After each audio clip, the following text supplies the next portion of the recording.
Hello and welcome to Digital Farm TV Rural News. I'm Andy Walker. The National Farmers Federation has welcomed a decision by the Federal Water Minister to respond to the NFF's calls for extra safeguards around the Sustainable Diversion Limit Adjustment mechanism within the Murray-Darling Basin Plan. Tony Burke has reversed his earlier proposal to grant final sign-off on the plan's adjustment mechanism to the Murray-Darling Basin Authority, according to NFF CEO Matt Liniger.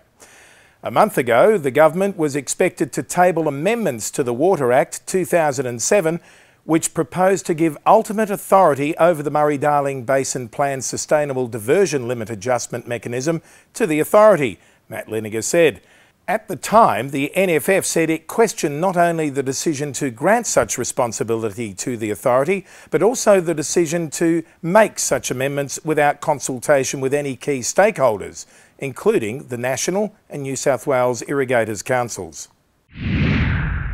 Despite a subdued growth outlook in some of the key wool-consuming countries during the 2012-13 season, growth prospects in emerging markets such as China and Russia offered a bright long-term outlook for Australian fine wool, according to a new industry report.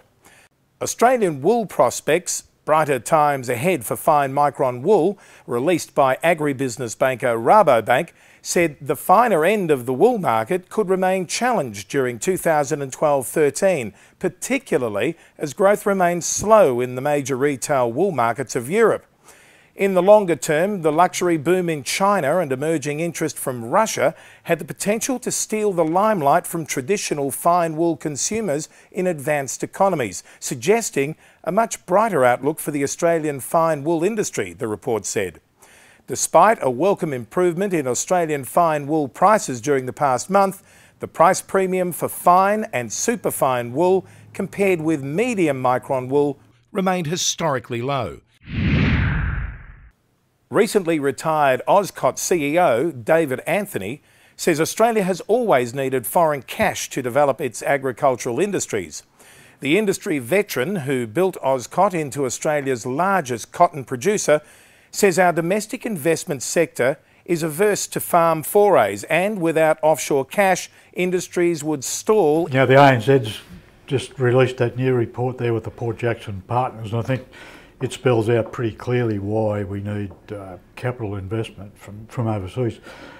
You know, if you just look at we've got a huge superannuation market with a huge amount of funds. Almost none of it's going into agriculture in Australia. So Australians have the opportunity to invest, but for some reason the investors don't want to go in there. So when you look at what the capital needs of agriculture are over the next few years, or decades, if we don't have that capital investment, there's going to be a serious sort of rundown. Digital Farm TV will carry a three-part series of interviews with David Anthony, looking at foreign ownership of Australian farms, the sexiness of agriculture as a career option, and the state of the cotton market in 2012-13. Weeds resistant to chemical herbicide glyphosate have been found off-farm along highways, railways and around buildings across Australia.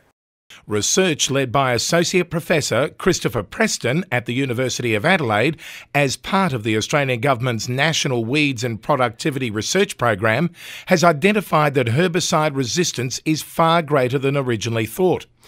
The research found that weed management practices on public lands were routinely adding to the risk of resistance, due largely to ignorance of the problem and alternative herbicides. Non-agriculture sectors where glyphosate was used exclusively for weed management had a high risk of resistance weeds evolving, Dr. Preston said. There was a need for accurate information on herbicide resistance and alternative management practices to be provided to weed managers in non-agricultural areas. New South Wales farmers have joined with livestock agents and peak industry bodies to oppose the introduction of mandatory electronic identification tags for sheep and goats. The move followed the release of a statement by the Standing Council on Primary Industries suggesting implementation of such a scheme was possible but would require a substantial investment of resources and funding from government and producers. The Australian Livestock and Property Agents Association joined with a group of industry bodies, including Wool Producers Australia, the Sheep Meat Council and Goat Industry Council, to support the current mob-based approach to traceability. Chair of the New South Wales Farmers Sheep Meat Committee, James Jackson, said Operation Tuckerbox, conducted by the New South Wales Department of Primary Industries, had clearly shown the current mob-based scheme for sheep and goat achieved excellent traceability standards. Individual electronic tagging was an unnecessary financial burden on industry, with no cost-effective benefit to biosecurity traceability, James Jackson said. Finally this week, climate change could lead to crops from the banana family becoming a critical food source for millions of people, a new report says. Researchers from the CGIAR Agricultural Partnership said the fruit might replace potatoes in some developing countries. Cassava and the little-known cowpea plant could be much more important food crops as temperatures rose.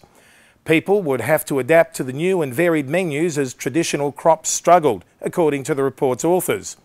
They predicted that the world's three biggest crops in terms of calories provided, maize, rice and wheat, would decrease in many developing countries.